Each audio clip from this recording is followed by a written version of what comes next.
Welcome to the Register's Report. My name is John Buckley. I'm the Registry of Deeds for Plymouth County, and this show is about Plymouth County real estate. This show is being taped in May.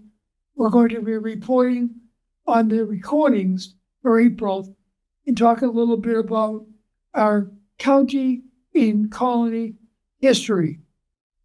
So a little bit of background about the Registry of Deeds. We are the recording agency for all real estate records within the confines of the 27 communities of Plymouth County. Our goal is to preserve and protect land records and certify that your property has a clean title. And of course, we value our customer service. When a document comes in the door, we record it, assign it a book and page number on the recorded side, a certificate number on the registered side, lien court side. We scan the documents so the image is available by the next day. We then do a very detailed indexing review, because it's one thing to record a document, but you want to make sure you can find it, and it's searched primarily by the grantor search, grantor being the person that sold it or allowed a mortgage to be recorded. It is then microfilmed and preserved in case we ever have the ability to have to recreate the registry. We do have other ways beyond microfilm. We have storage in the cloud. We have storage on tapes, and we've never had to do that in my time here, but you always have to be prepared. So I want to thank the local scene and Keith Hughes in particular for helping me put this show together. But let's go right to the numbers. So from April, there were 532 deeds recorded, more than the 498 recorded in March, 10% lower than last year. The average sale price for the month was $718,721. Now, Plymouth County is a very diverse place. Some communities have very high sales. Some have more moderate sales, depending upon the community. But the average for all 27 communities was 718,721, a number that has been going higher all the time.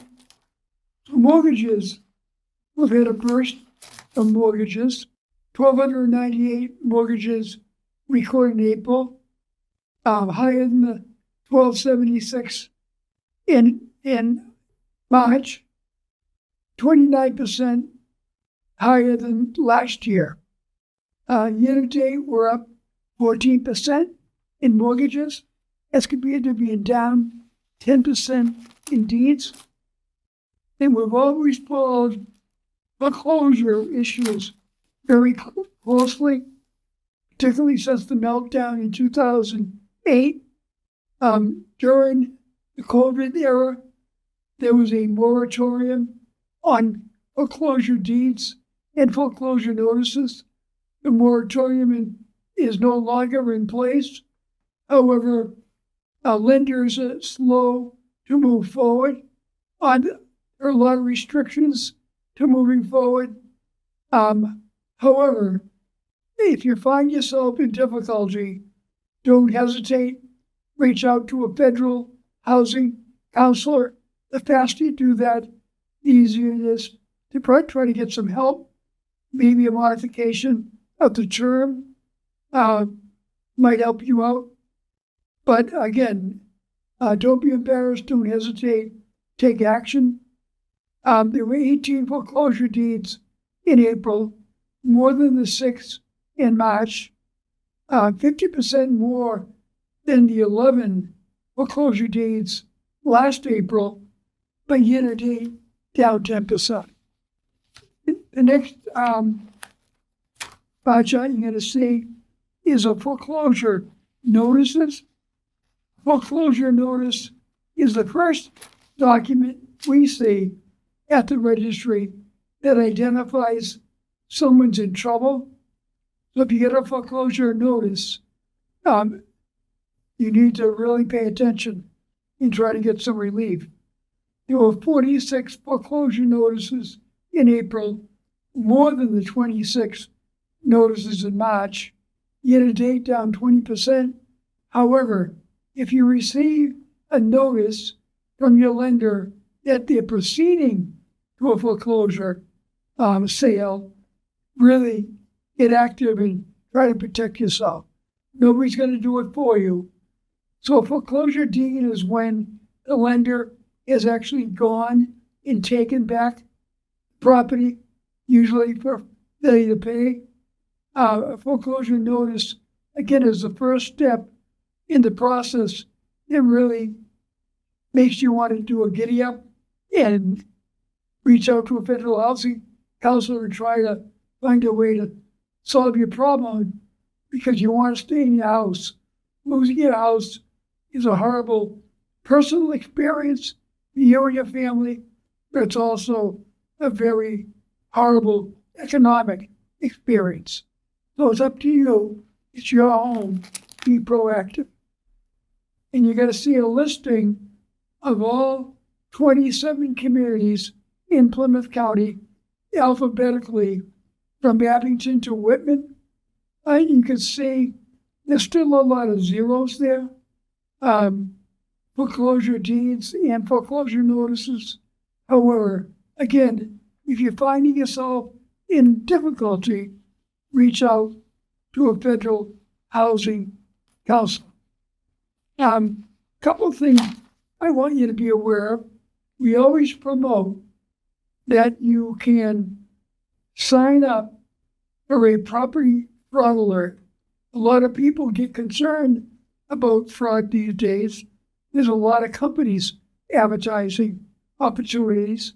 However, if you sign up for this free fraud alert, you'll get an email telling you that something has gone on in your name.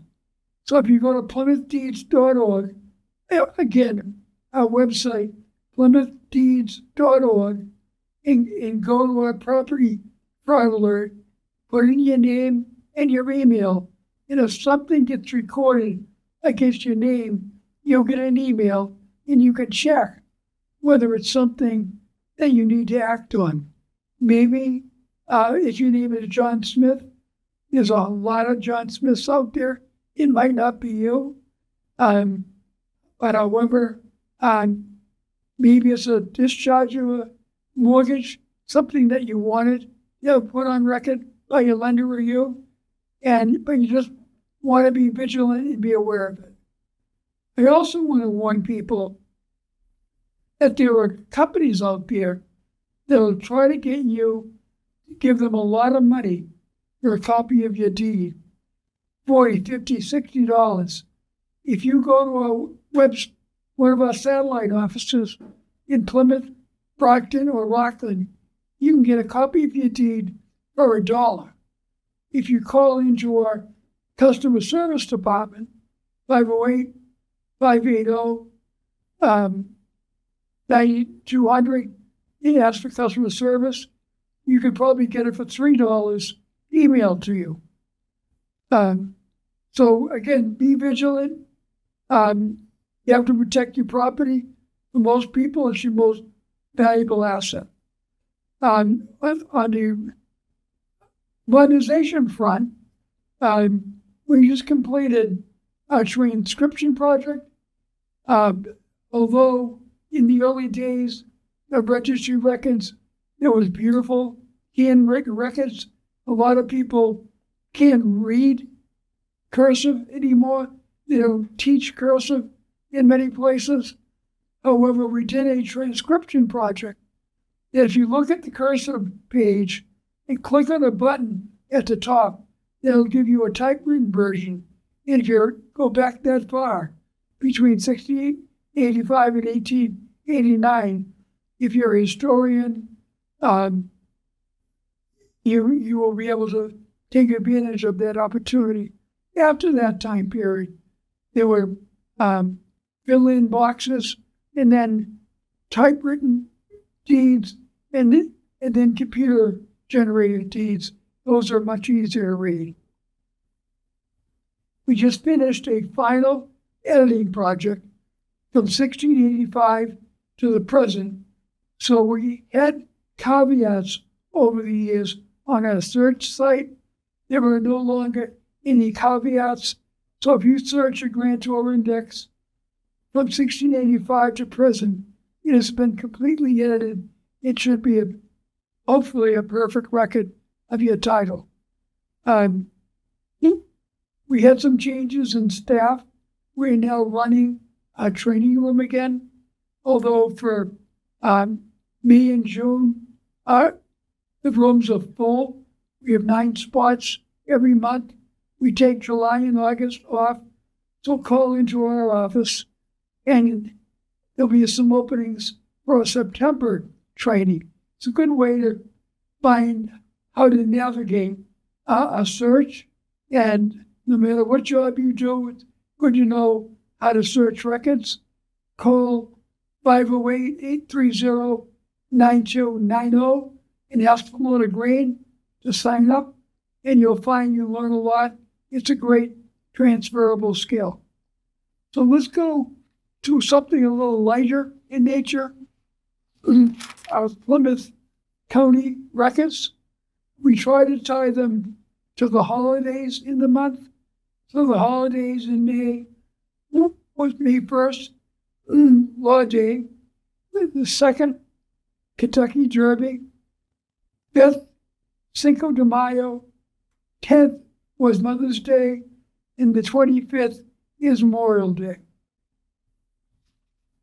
So in honor of our Law Day, we have a very famous former justice of the Massachusetts and United States Supreme Court.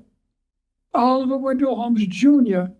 was born in Boston, the son of a prominent writer and physician, and an abolitionist.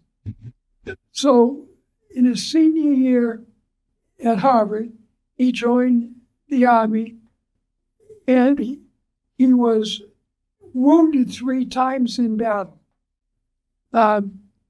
So later in life, he bought a summer cottage in Plymouth County in the great town of Mattapoisett, which he purchased in 1873.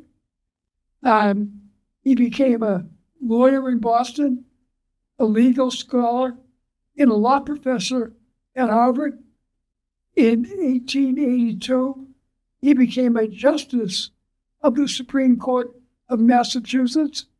And in 1902, he was named a United States Supreme Justice by President Teddy Roosevelt. He was unanimously confirmed by the Senate. It served for 30 years. He wrote a lot of oppositions to his decisions. It was known as the Great Dissenter. Holmes retired from the court at 90 years of old, and he died and is buried in the Arlington National Cemetery beside his wife, Fanny. So the next Plymouth Colony notable record, we had a great visit at the registry from a former Red Sox player. People of age will remember him by the name of Jim Longbrook. So I had a chance to talk to him about that great 1967 World Series when Jim Longbrook pitched a 2-hitter in Game 2. That season was dubbed the Impossible Dream. They came from 100-1 odds to win the American League pennant.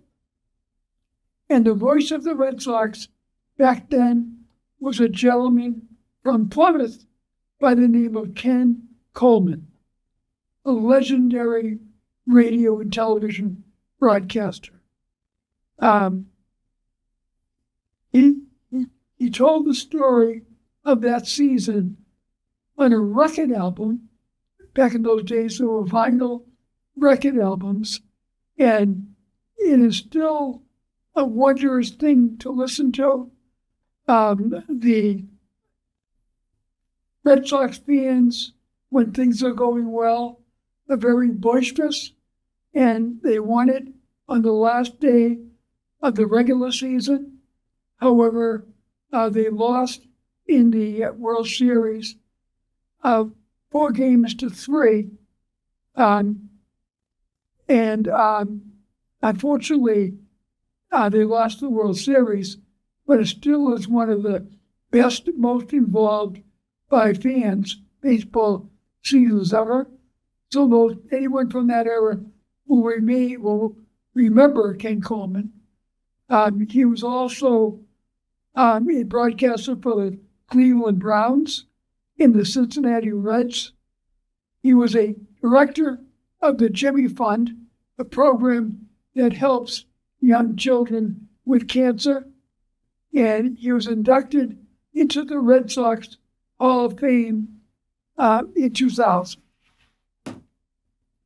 The next notable record relates to Memorial Day. Island Grove Park in Abington is a wonderful place to visit. It's a pond in the center of Abington, but separating it in the middle is a bridge called Memorial Bridge, which leads to an arch called the Memorial Arch, and on it are pictures of sailors and soldiers. Memorial Bridge is in honor of all of those soldiers and sailors that have given their life for our country.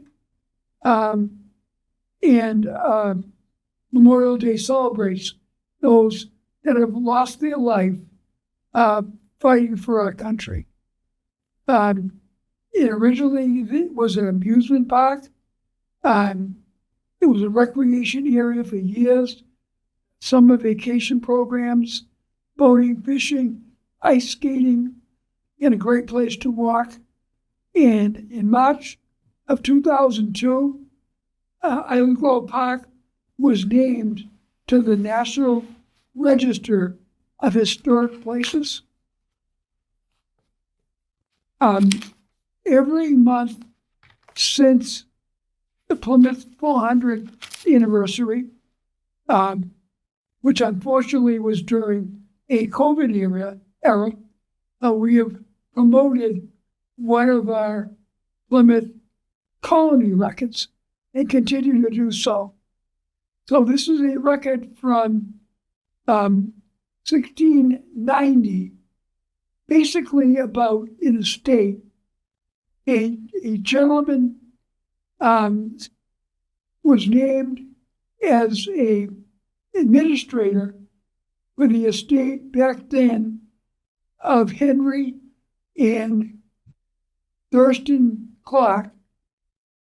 So not only was his grandson named an administrator, but he had to report back to the court about what he did with the money from that estate. The same practice operates today. If you're named as an administrator, as an estate, or in a will, you're an executor or executrix of an estate, you still have a requirement after posting a bond, many times if you're well known to the court, not a money bond, but a personal bond. But it's ultimately your responsibility to prove to the court that you acted faithfully and honored the wishes of the relatives. So I want to thank Lorna Green Baker and Elizabeth White and Greg White from our office in helping me put this show together.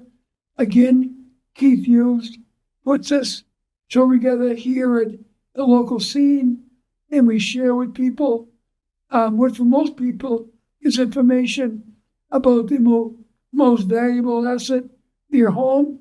So have a good Memorial Day, and we'll see you next month. Be safe.